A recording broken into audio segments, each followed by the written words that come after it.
ஆண்டவராகிய இயேசு கிறிஸ்துவின் நாமத்தில் என் அன்பின் வாழ்த்துக்கள்.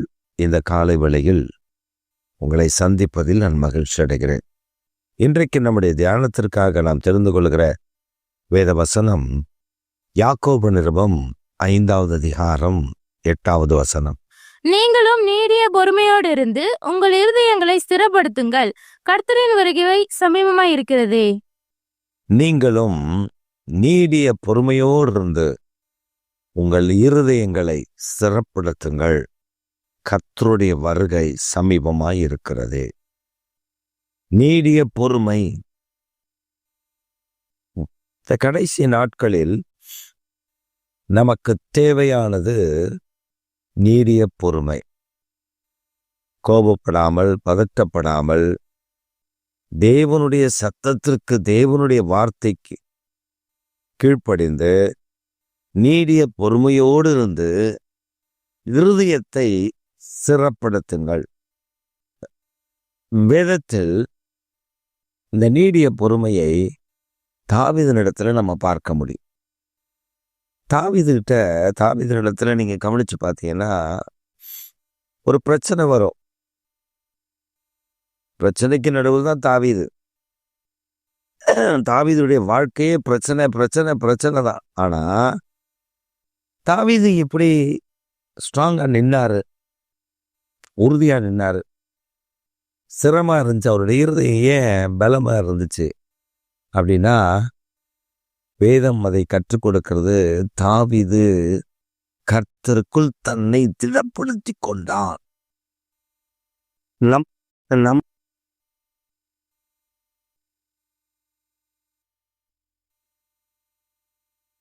நம்ம வாழ்க்கையிலையும் கர்த்தருக்குள் நம்மை திடப்படுத்தி கொள்ள தெரியணும்.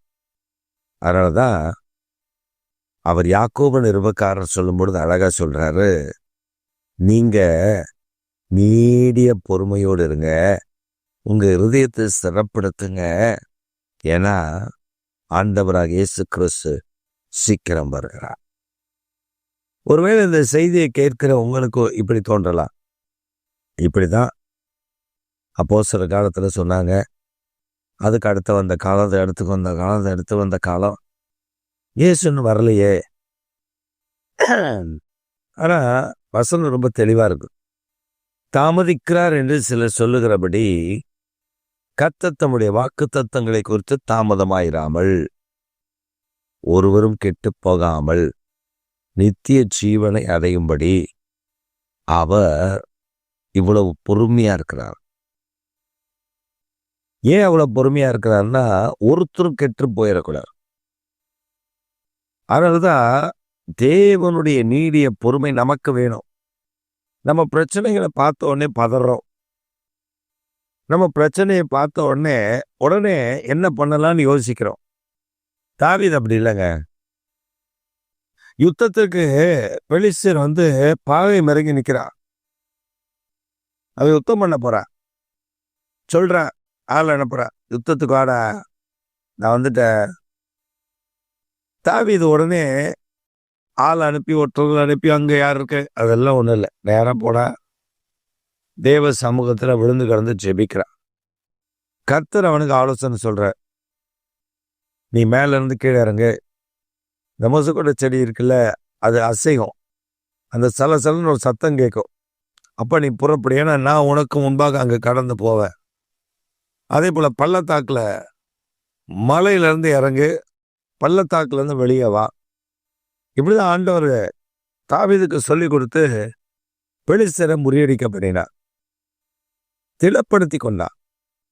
நெருக்கடி வந்தது, பிரச்சனை வந்தது, போராட்டம் வந்தது, கவலைப்படவே இல்லை தாவீது. கர்த்தருக்குள் தன்னை திடப்படுத்த கற்றுக்கொண்டான்.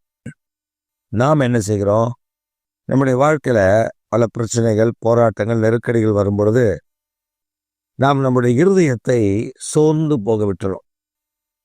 தேவ சமூகத்துல போறதில்லை, மாறா உட்கார்ந்து அழுவுறது, உட்கார்ந்து ஐயோ நான் இயேசு ஏன் பின்பற்றினே தெரியலையே, இவ்வளோ பிரச்சனை மாட்டிக்கிறேனே, என் வாழ்க்கையில இனி ஆண்டவரே வேண்டாம் சொல்லுகிற ஒரு கூட்டம் உண்டு. பின்மாறி போகிற ஒரு கூட்டம் உண்டு. ஆண்டவரை விட்டு வடிவிலகி போகிற ஒரு கூட்டம் உண்டு. ஏன் தெரியுமா? அவர் யாருன்னே தெரியாததுனால. அப்ப ஆண்டவர் நீடிய பொறுமையுடையவர்களாய் இருக்க வேண்டும் என்று விரும்புகிறார். நம்ம நினைக்கலாம், நீங்க எல்லாம் நினைக்கலாம், நான் நீடிய பொறுமையா இருந்தா என்ன கோழன்னு நினைக்கிறாங்க பாஸ்டர். நான் நீடிய பொறுமையா இருந்தா ஐயா இது மென்டல் போல, பயந்தாங்கொழி போல அப்படின்னு நினைக்கிறாங்க.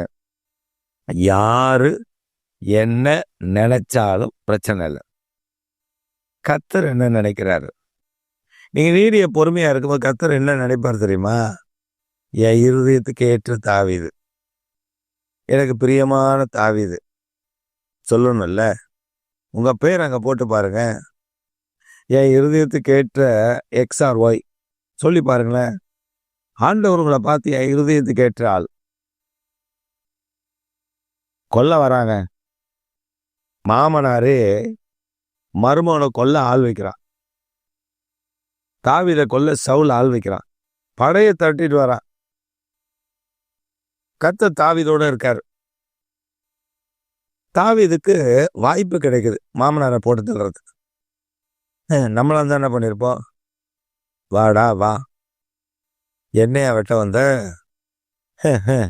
கர்த்தர் உன்னை என் கையில கொடுத்துட்டா, இப்ப பாரு உன்னை போட்டு தள்ளுறேன் அப்படின்னு நம்ம போகாமலே வேலையை முடிச்சிருவோம்.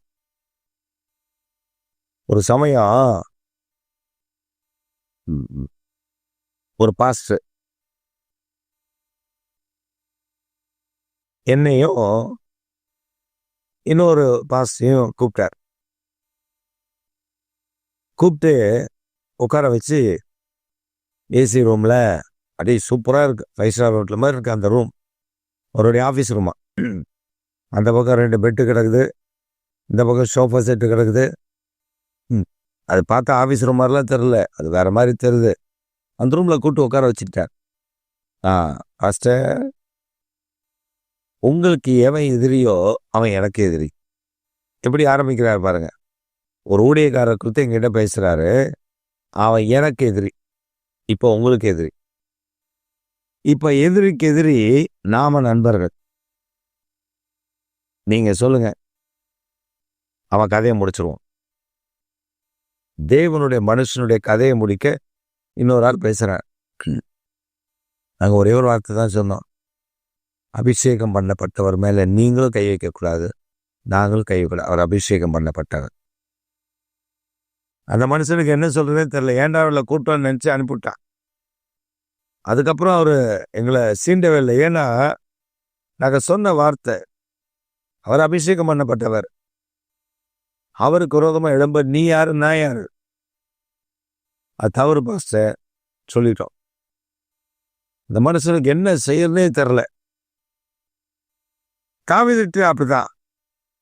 தாவீது இடத்துல சவுலை கொல்றதுக்கு வாய்ப்பு கிடைச்சப்பெல்லாம் தாவீது சொன்ன வார்த்தை தான், அவர் அபிஷேகம் பண்ணப்பட்டவர், அவர் மேல நான் கை வைக்க மாட்டேன். கர்த்தர் அதை கனப்படுத்தினார். நம் வாழ்க்கையில சில நேரங்களில் நாம் எடுக்கிற தீர்மானங்கள் அவர் பார்வையில் நலமா இருக்கும். கர்த்தர் கனப்படுத்தினார். கனப்படுத்தி தாவீத அதுக்கப்புறம் ஓடினா, அதுக்கப்புறம் கொஞ்ச நாள் ஆச்சு, அதுக்கப்புறம் சில மாட்டுகள். ஆனா சமஸ்த இஸ்ரவேலுக்கும் தாவீத ராஜாவா கொண்டு வரும்போது கர்த்தர் தாவீதோடு கூட இருந்தார், நம்மோடு கூட இருக்கிறார். அதனால தான் ஆண்டவர் சொல்ற, நீடிய பொறுமையா இருப்பா, நீ நீடிய பொறுமையா இரு, இருதயத்தை அலைய விடாத, அதாவது ஒடுக்க விடாத, பிரச்சனையில சிக்கிக்காத, நீ இருதயத்தை ஸ்திரப்படுத்து. நீ இருதயத்தை ஸ்திரப்படுத்தி பாரு, அவர் சீக்கிரம் வருகிறார். எப்படியா? அவர் வருகிறார், அவர் எனக்கு இதற்கான நன்மையை செய்வார். அவ்வளவுதான். நீ பொறுமையாயிரு, நீ அவசரப்படாத. பொறுமையா இருந்தா ஒன்றும் வராது என் கைக்கு, பரவாயில்ல, பொறுமையாயிரு. அவர் யுத்தம் பண்ணுவார்ல, இப்ப பாரு. அவர் தருவார்ல, அப்ப பாரு. அப்ப காரியத்தை செய்வார்ல, அப்ப பாரு. திடமானதான் இருங்க. ஆண்டவருக்குள்ள திடமானதான் இருக்கும், அதான் வேணும். கர்த்தர் நமக்கு கற்றுக் கொடுக்கிற காரியத்தை மறந்துடக்கூடாது. தேவாதி தேவன் நமக்கு சொல்லிக் கொடுக்கறத மறந்துடக்கூடாது. பிரச்சனைகளுக்கு நடுவில் பதறாம நீடிய பொறுமையா இருங்க. உங்க இருதயத்தை கர்த்தருக்குள்ள திடப்படுத்துங்க. நீதி அவர் பார்த்துக்குவார். நம்ம ஆண்டவர் செய்கிற காரியம் ஆச்சரியமா இருக்கும். உங்க கண்களுக்கு அது ஆச்சரியமா இருக்கும். உங்க எண்ணங்களுக்கு சிந்தனைகளுக்கு அது ஆச்சரியமா இருக்கும். அது மட்டும் இல்லை, அவர் செய்கிற காரியம் மற்றவர்களுக்கு பிரமிப்பை தரும். ஆண்டவர் உங்களோடு என்னோடு இருக்கிறார். உண்மை. நீங்க உண்மையா அவரை தேடுறீங்கல்ல, நீங்க பொறுமையா இருங்க. உங்களுக்கு விரோதமா எழுப்பி கையை நீட்டுவான், காலை நீட்டுவான், பேசுவான், அது பண்ணுவான், இது பண்ணுவான், அவனை நான் அப்படி கேட்பேன், இப்படி கேட்பேன், நம்ம விரோதமா எழுப்பி நிற்பா. கண்டுக்காதீங்க. தேவ சமூகத்தில் ஜெபம் பண்ணுங்க. ஆண்டு சொல்ற அமைதியாரு, கீப் குவைட் அப்படின்னா குவைட் ஆயிருங்க. பேசாதீங்க. அதை குறித்து ஒன்றும் பேசாதீங்க. உங்களுக்கு விரோதமா எழுப்பி அது இப்படி அப்படி இப்படின்னு சொல்லுவாங்க. No problem, quiet. நீங்க அமைதியா இருங்க. இருதயத்தை ஐயோ அவங்க அப்படி பேசிட்டாங்க, இது நடக்குமோ அது நடக்குமோ, இல்லை, கர்த்தர் என் கூட இருக்கிறார், கர்த்தர் பார்த்துக்குவார். அவருடைய சிந்தை இருதயத்தை ஸ்திரப்படுத்துறது. ஆண்டவருடைய வார்த்தையை வச்சு ஸ்திரப்படுத்தி தைரியப்பட்டு பார்த்துக்குவார். ஏன் அப்பா இருக்கார் கூட, ஏன் தகப்பன் கூட இருக்கார், ரட்சகராக இயேசு கிறிஸ்து என் கூட தான் இருக்கார், அவர் பார்த்துக்குவார் அப்படின்னு சொல்லி அந்த பிரச்சனையை அவர் கையில் விட்டுட்டு நீங்கள் எட்டன வந்துருங்க. ஏன்னா அவர் வரும் பொழுது அவருடைய கிரியைக்கு தக்க பலன் வருகிறது. தீமை செஞ்சா தீமை, நன்மை செஞ்சா நன்மை. இந்த கால வேளையில ஆண்டவர் நமக்கு கற்றுக் கொடுக்குற காரியம், ஏதோ ஒரு பிரச்சனையில நீங்க போயிட்டு இருக்கீங்க, ஏதோ ஒரு போராட்டத்தை நடுவில் நீங்க இப்ப இருக்கீங்க, ஏதோ ஒரு காரியத்துல நீங்க என்ன தீர்மானம் எடுக்கிறதுன்னு தெரியாம இருக்கீங்க. அமைதியா இருங்க, பொறுமையா இருங்க, நீடிய பொறுமையா இருங்க. இருதயத்தை கலங்க விடாதீங்க. இருதயத்தை கர்த்தருக்குள்ள திடப்படுத்தி கொள்ளுங்க. அவர் வாக்குத்தத்தங்களை சொல்லி சொல்லி நீர் என் கூட இருக்கிறீர்ப்பா, கவலை இல்லைன்னு சொல்லுங்க. மீதமானதை கர்த்தர் பார்த்து கொள்ளுவார். அவர் ஆச்சரியமா உங்களை நடத்துவார். அவர் சீக்கிரம் வரப்போகிறார். உங்களோடு கூட கர்த்தர் இருக்கிறார். திடமல்லா இருங்க. ஆமென்.